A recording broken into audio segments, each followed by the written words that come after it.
మైనర్లు బండ్లు నడపడం లేదా డ్రంక్ అండ్ డ్రైవ్లో బండ్లు నడిపే వాళ్ళని నియంత్రించాల్సిన బాధ్యత పోలీసుల మీద ఉన్నది. వాళ్ళ మీద కఠినంగా కూడా వ్యవహరించాలి. స్పీడింగ్తోని మీరు చలానాలు వేస్తున్నారు, కానీ సంవత్సరం అయిన తర్వాత డిస్కౌంట్స్ ప్రకటిస్తున్నారు. దానివల్ల ఎలాగూ తగ్గిస్తారు కదా, మళ్ళీ చూద్దాంలే అన్న వ్యవస్థ ఈరోజు ఒక సమస్యగా మారింది. అందుకే పోలీస్ సిబ్బందికి శాఖకు నేను సూచన చేస్తున్నా, ఈ చలాన్స్ వెయ్యడం అనేది వెయ్యకుండానే నియంత్రించి వాళ్ళకు అవగాహన కల్పించాలి. తప్పని పరిస్థితిలో ఎవరి మీదైనా చలానా వేస్తే ఒక్క పైసా తగ్గించకండి. మూడవది, వాళ్ళ బ్యాంక్ అకౌంట్స్తోని డైరెక్ట్గా డిపార్ట్మెంట్కి సింక్రనైజ్ చేయండి. ఎప్పుడు చలానా పడితే ఆటోమేటిక్గా వాళ్ళ అకౌంట్లోకి వెళ్ళి డిడక్ట్ అయ్యి పోయే విధంగా ఈరోజు బండి రిజిస్ట్రేషన్కి వచ్చినప్పుడే ఆ బండి యజమాని యొక్క ఖాతాను మీరు తీసుకోండి. బ్యాంక్ అకౌంట్ను అటాచ్ చేయండి. ఏ బండి అయితే స్పీడింగ్ చేస్తుందో, ఏ బండి అయితే సిగ్నల్ జంప్ చేస్తుందో, ఏ బండికి అయితే చలానా పడుతుందో ఆటోమేటిక్గా ఆ యజమాని అకౌంట్లో నుంచి నగదులు బదిలీ అయ్యే విధంగా మీరు ఈరోజు టెక్నాలజీని వాడుకోండి. బ్యాంకులను కూడా సమన్వయం చేసుకోండి. లేకపోతే ఈ ప్రమాదాలను నియంత్రించడం కష్టమవుతుంది.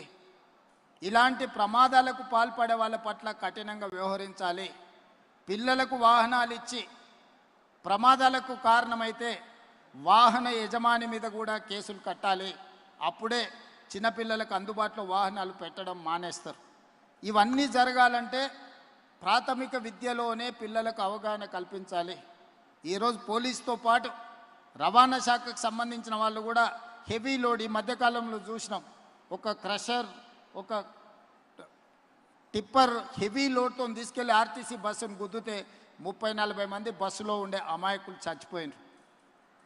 అంటే ఇట్లాంటివి మనకు సంబంధం లేకపోయినా, మనం తప్పు చేయకపోయినా ఎదురుగుండే వాళ్ళు తప్పుల వల్ల మన ప్రాణాలు కోల్పోతున్నాం.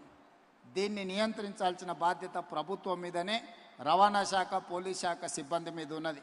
అందుకే రవాణా శాఖ, పోలీస్ శాఖ ఈరోజు ఒక అవగాహనతో ముందుకు వెళ్ళాలి. రాష్ట్ర ప్రభుత్వంలో రోడ్ సేఫ్టీ అథారిటీ ఉన్నది. ఒక అడిషనల్ డీజీ ఆఫీసర్ నేస్తున్నాం. ఆ పోస్టింగ్ ఎలా ఉందంటే పనిష్మెంట్ పోస్టింగ్ కింద వేసినట్టుగా ఉంది. చాలామంది ఆ పోస్ట్ వేయంగానే అతన్ని పనిష్మెంట్ కింద వేసినట్టుగా భావిస్తున్నారు. ఇప్పటి నుంచి దాన్ని రివైవ్ చేయదలుచుకున్నాము. ఈరోజు ఏదైతే ట్రాఫిక్ పోలీస్ డిపార్ట్మెంట్ ఉందో కన్సర్న్ కమిషనర్స్ దగ్గర ఒక వింగ్ కింద పనిచేస్తుంది. ఆ వింగ్ ఎలా ఉందంటే కమిషనర్ గారు ఒకవేళ ప్రత్యేకమైన శ్రద్ధ చూపిస్తే తప్ప ఈ ట్రాఫిక్ నియంత్రించడానికి కష్టమవుతుంది.